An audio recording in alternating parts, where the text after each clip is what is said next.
Assalamualaikum warahmatullahi wabarakatuh.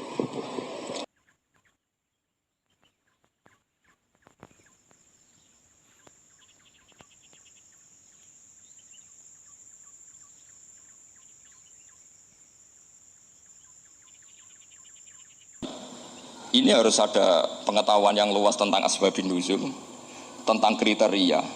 Nah, kalau terpaksa, saya katakan terpaksa, kalau terpaksa kita itibar itu boleh, tapi itu terpaksa. Bahwa Allah mengkritik orang yang bisa ngomong tapi tidak bisa melakukan. Tapi itu secara usul fikih itu runyam. Teori ini runyam sekali, fatal. Sampai lihat tuh di kitab Bajuri atau di kitab-kitab fikih yang lain. Ketika Shahibil Burdah atau Shahibil Bur'ah itu yang Imam Busiri itu Muhammad bin Busiri. Niku salah nama tapi kadung populer. Jadi sebetulnya Imam Busiri itu Shahibil Bur'ah bukan Shahibil Burdah, tapi kadung terkenal Burdah, kita ikut-ikutan apa? Burdah. Imam Busiri itu ngeluh, saya ini orang yang banyak kesalahan. Di antara salah saya adalah saya bisa ngomong tapi tidak bisa melakukan. Yaitu saya ngomong misalnya orang supaya tahajud, saya ada tahajud. Saya ngomong orang supaya sholat sunat, saya tidak pernah sholat sunat.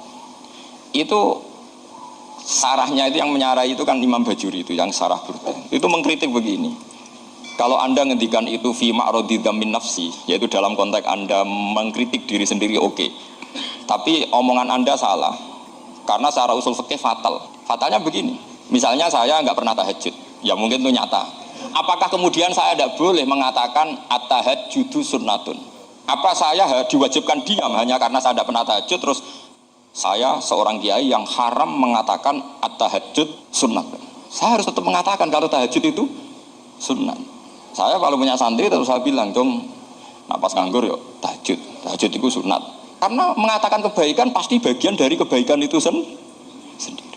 Makanya kata Imam Bajuri, "Fa kaifa yakunul amru bil ma'rufi mazmuman." Bagaimana mungkin sesuatu yang jelas baik karena memerintahkan kebaikan mazmuman menjadi sesuatu yang tercela hanya karena mengatakan tidak melakukan. Fa innal fi'la ya amrun wal hukmu ya amrun akhar. Itu beda.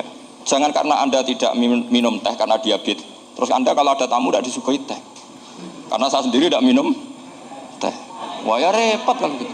Lagi-lagi tadi orang Khawarij salah ketika mengartikan ayat yang harusnya objek kritiknya itu orang kafir, kemudian karena Quran lama sekali dibaca orang Islam sampai orang itu lupa kalau Quran awalnya turun diantaranya adalah membenahi akidahnya orang kafir, sehingga korbannya orang Islam. Itu mirip seperti cerita kita ya, santri-santri itu kalau punya musuh itu baca Hizib Nasor. Dulu pengarang Hizib Nasor itu musuhnya orang fasik, sehingga di Hizib santri ora duwe musuh wong fasik, duwene kancane dhewe, akhirnya kancane yang kena hizib. Nah ini penting saya aturkan ya, sama seperti itu. Lama sekali Quran itu hanya dibaca orang Islam dan komunitasnya Muslim, sehingga seakan-akan semua kritikan Quran itu pada orang apa? Islam. Padahal jelas Quran ada qul ya ayyuhal kafir. Jelas mukhatabnya orang kafir. Sabda kata lakum dinukum waliyadin. Nah ini penting kalau aturakan. Makanya kalau melihat itu Quran jelas bisa difahami orang kafir. Bahkan banyak orang kafir yang menjadi muslim karena faham maknanya apa? Faham maknanya Quran.